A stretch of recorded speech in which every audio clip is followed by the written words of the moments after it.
Salam, Phoenix Ramadan L. Jackson, back in the light about Brazeera Cyber Network, and this is video 7 of the black woman, okay? The one, the only. No, not the, well, the crown, the black woman, okay? The black woman, okay? Because we all black, right? From black to white, okay? And from, okay, I gotta get that right. Okay, now, so, because the Zionist Babylonians cannot control over 7 billion people, they need a breeding program. One that is always, okay, one that would allow the sheeple, its sheeple in its steeple, okay, in its commercial steeple, to implement the bureaucratic policing of their own, on behalf of their master, their elite master, Zionist master, Babylonian master, okay, sexually neutralized Zionist master. And in doing so, they make fleecing very easily. They make fleecing very easy and far more productive for their colonializers. Okay, colonializers, yeah. Okay, shepherds, colonializing shepherds. It appears the highest order of their engineering operation is to separate children from their nature, their mother, okay? One way is to label young boys as sissies and mama's boys, right? When the boys are demonstrating a sensitivity and human kindness, when little boys love their pets instead of kill their pets, then it's like, oh, he's a sissy. He's always petting those animals, or he's always petting those dogs, or he's always holding the cat, or he likes rabbits, and you know. But when he kills the little pets, it's like, oh, boys will be boys. When he pulls a girl's hair, instead of stroking the girl's hair, oh, I like your soft hair, I like the color, then he's a girl. But if he pulls her hair, oh, boys will be a boy. If his room is nasty, oh, boys will be bad. But if he cleans his room, oh, he's a sissy punk, right? He's a mama's boy, right? So separate him from his nature, his sensitive human nature, okay, of kindness. Separate girls from their strength. She's a man. If she's strong, if she talks loud, what do they tell boys? You don't want no girl who's loud. You want a soft-spoken girl. You want a girl who doesn't talk back. You want a girl who's conformed. You want a commercial woman, okay? You want a girl who does what you say. You don't want a girl who argues, okay? You don't want a girl who's strong, okay? You don't want a girl you want a girl to lack, you know, you want a girl who's a lackey, basically, okay? You don't want a girl, her strength represents masculinity. Oh, she's too strong. If she's strong, a strong female, she's masculine. She's considered masculine, right? She's like a man. She's like a guy. Who wants to be with her? She's like a guy. Sorry, I'm enjoying my sorry today. Okay? So you don't want a girl who's like a guy. She's too masculine. If she raises her voice, she's not supposed to raise her voice in public. Okay? That's commercial conditioning. Okay? Social engineering. Okay? You don't want that. That's not attractive. Okay? So essentially, engineering gender wars. So that, by doing that, calling the boy a sissy and the girl's a masculine, if she's strong, okay? That's creating gender wars. That's how the gender wars are there, okay? And what? Commercially characterization and commercial fraudulent characterizations of both male and female role models for children and separating children from their inherent divine nature, imprinted into their master psyche, right, from their mother. And so it's psychosocial development.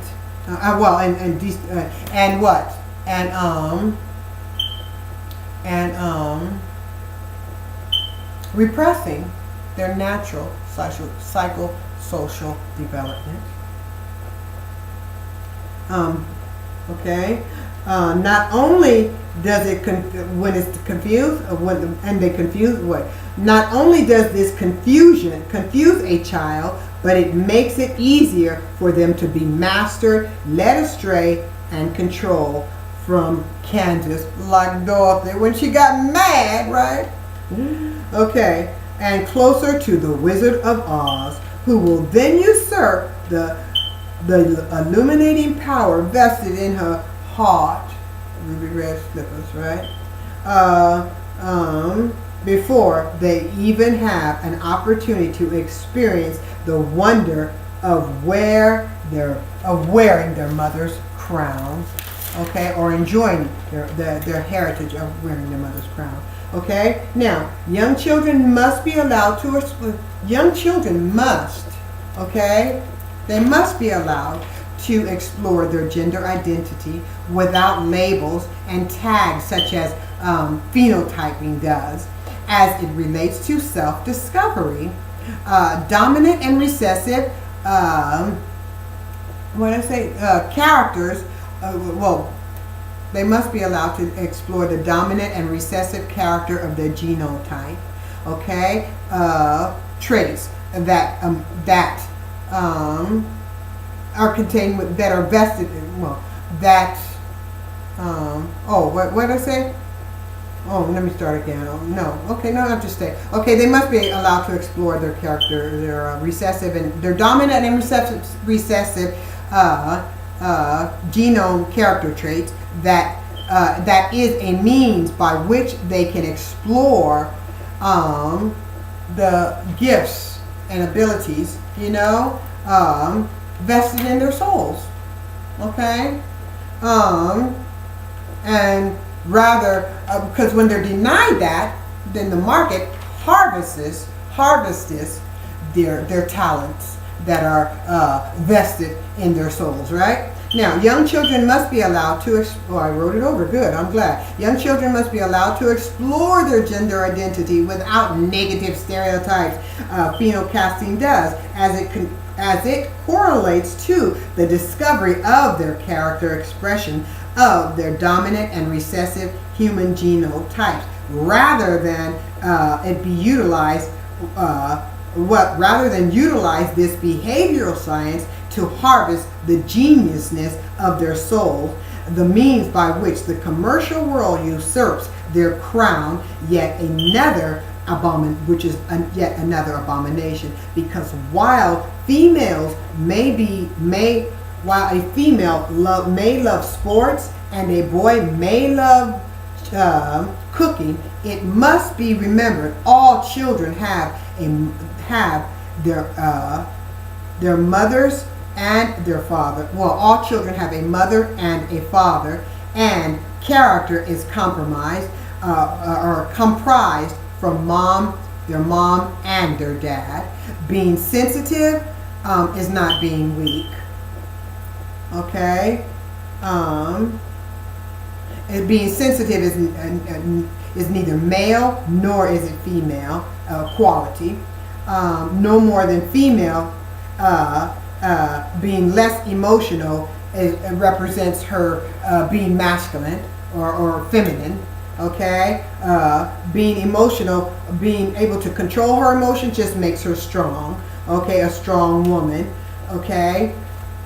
Thus, those females born with the dominant female phenotype, black women, okay, is marginalized to the fringes of, or to the chagrin of Nene. Her loud, fearless, powerful voice is typecast for all the world as a negative connotation, when in reality all children need a strong mother able to dominate her emotions when dealing with children.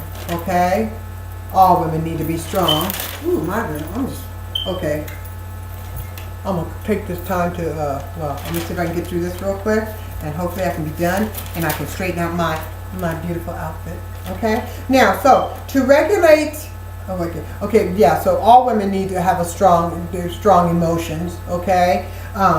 all women need a good head on their shoulder, need to keep their good head on their shoulders. Okay, to regulate and aid in maintaining balance among the family and in the house, so that love can survive for the greater good of all. That is one of the natures of mothers. It is the same for her boy who needs for her sons. They need to be genuine. They need to be sensitive. Okay, because they are surrounded by more fragile beings, women and children. As a child, I remember nothing beats a cool, sensitive dad. Moms are known for being cool, so their kind of coolness is taken for granted. But when you got a cool dad and you feel his tender love as he interacts with with a child, then life is insurmountable good. Life is filled with insurmountable amount of good. Okay, when you got a cool dad, oh, life is happening. Then life is popping. Okay, that is the power of a great dad. Okay, when you feel your dad's interacting with you, and he's sensitive enough to interact with you. Nothing beats that. Okay, nothing beats a great dad. He's always the hero, always the champion, especially when you unabatedly know that he loves you. Okay, like I know my dad loves me, and I smile just thinking about it all the time. Okay, because I love my dad. Anyway, he's the hero. He's the champion. Okay, he's my hero. He's my champion. Okay, and I'm sure many children feel the same way about theirs. Okay, like I said, especially when you unabatedly know that he feels the same way, that he loves you. Okay, now the presence of his words and deeds.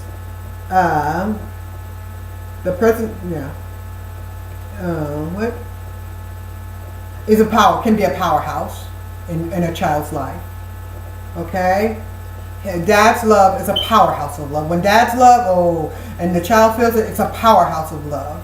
Okay, which is why the Antichrist wants to commercially corrupt all and have a gender neutral society, whereby separating boys from their mother's milk, her nurturing love as well, and phenotyping men as sissies, separating them from their families, the men from loving their families.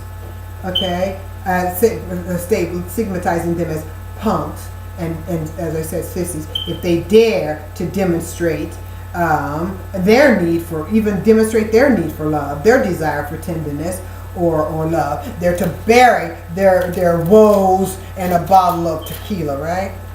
Okay, let's see. Okay, we're almost done. Where are we at? Okay, so with the history of Africans, okay, so this is where we are. Now, because they have diminished the history of the Africans, okay, to an ignoble footnote, okay,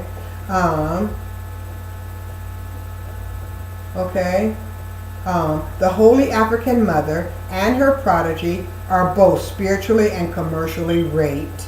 Her feminine energy is usurped. Her sons and daughters oppressed, and it basically explains the history of the universe, just as the institution of enslavement of the Africans on the American continent and islands, okay, which is continues to explain the history of America, okay, and the effects that institution had and continues to have on the world today. So as long as the African woman is exploited, Okay, it will continue, and the history is diluted. Okay, or denoted to a footnote. Then the world is going to constantly be, you know, in turmoil, in tribulation, right? Because to oppress the dominant, you naturally repress, you know, the recessive. If you can repress the dominant, you damn sure can repress the recessive, right? So to repress the black woman is to repress the white woman, to repress all women, to repress the feminine energy, right? And it means nothing will change. It's only going to get worse, right? Okay. And black women, y'all, we got to accept our position. No matter what they say, you got to know you're beautiful. If you're the queen, wear the crown. I'm wearing the crown. I'll wear the crown. Okay? Alhamdulillah subhanahu wa ta'ala, I accept the crown. Because it's mine. Subhanallah. Okay? Now, so it has its effect on the history. I mean, on the human, on the nation, on the world. Okay? Now, so, the saga continues to be played out. The Divine Mother virtually returns mankind to his more... Okay, what did I say? Okay, what did I say? The... Okay. Okay. Okay, yeah, the saga of the saga of the Divine Mother virtually returns mankind to his more understanding, you know, the history of the African woman, or the integrity of the black woman, the African woman. It returns man to his more innocent time, right, in the garden. Okay. And to understand the raping of and the decapitation of the female head, okay, from the body of man. That's basically like taking his X chromosome out of his body. Okay, how would he survive with that? With two XYY chromosomes, right? Yeah. Anyway, so it returns us to the garden, the raping of the innocents, right, whereby Satan took and forcing and seducing them to eat the apple, right, is basically raping them of their innocence, okay, by seducing them with the forbidden fruit to bring about her demise. The event is reverberated throughout antiquity, right? Antiquity.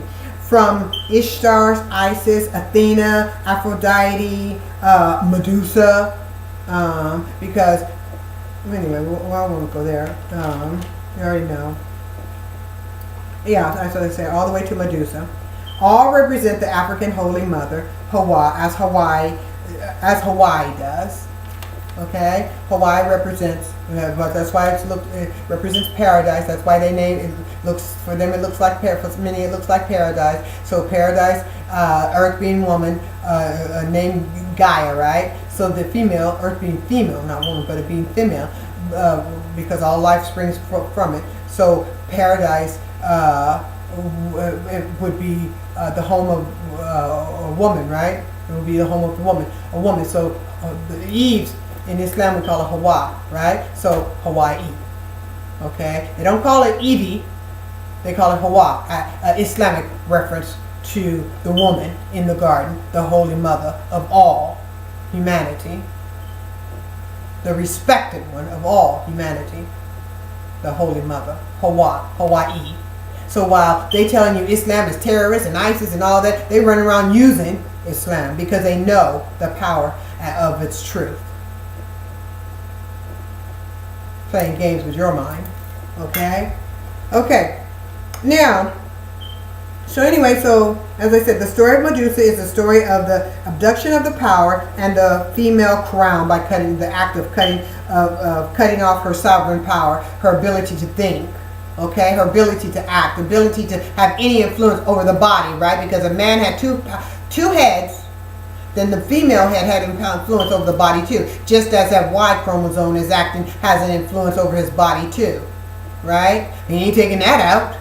They ain't taking that out, but they are trying to genetically modify him though, right? So to cut off the head, she has no power. What? Throw it aside. Take that aside. Then you have one head controlling the absolute body, right? All chromosomes, right? Not all chromosomes, but all aspects of the body. Okay, he's sovereign master, standing in absolute power over the global house, over the earth. Okay, sovereign power over the earth, just like the Pope trying to say he has absolute power. He has sovereign power. What do you call it? I forget the name of the power they call it, but paper bulls, how he writes those paper bulls who have, and then they put in animal skin to give it life so it has power. Anyway, so they have absolute power. Okay, so now it is, where are we at? Okay, so it's spiritual force.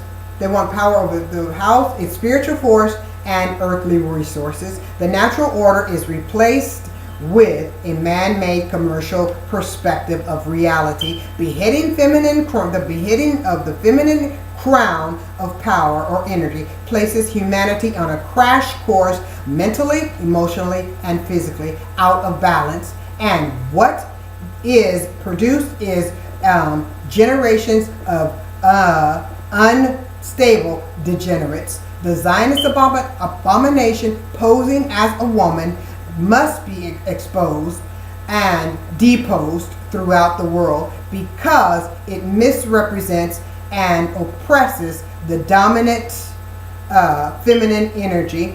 Okay, it cuts off the feminine energy which mankind needs. Allah wouldn't have created it if man didn't need it. Okay, so taking out his heart like they did in the past, right? In Aztec Mexico, right? Taking out the heart out of a living person, woman, and then giving it to the heart and then drinking the blood, right? So they'd be close to God. Same thing. Okay? To cut off the head, the feminine influence in society, decapitating the woman, right? And that's why you have that gang raping in all these different countries. It's the same thing. Raping the woman in power. It's ritual. Okay? Because remember, everything is energy. It has a release. When it's performed, it releases energy. It's a ritual, still taking the feminine energy. Okay? So, to oppress all women throughout the world, making the woman's house like the spider's house, as spoken of in the Holy Quran, the weakest house in all the world because she has no influence. So, it makes the body of man, her humanity, the weakest of all, where she don't even have any power over her own mind, body, or soul, right? And it's just exploited. Her body's exploited as a sexual toy because she has no head, right? If you see the body of the statues of what? Venus, it has no head. If it has head, then it has no arms, no defense, right? And if some of it has no head, some of them has no head, no arms, and no legs. So it has no mobility, no arms, and no head. Just what? It's mostly how women are generally portrayed as what? Titties, ass, and lower genital, right? That's all she's good for, because that's all they use her to represent, right? Now, the gender neutral society, right? Okay, now, so, uses her to represent. That's what the gender neutral society does.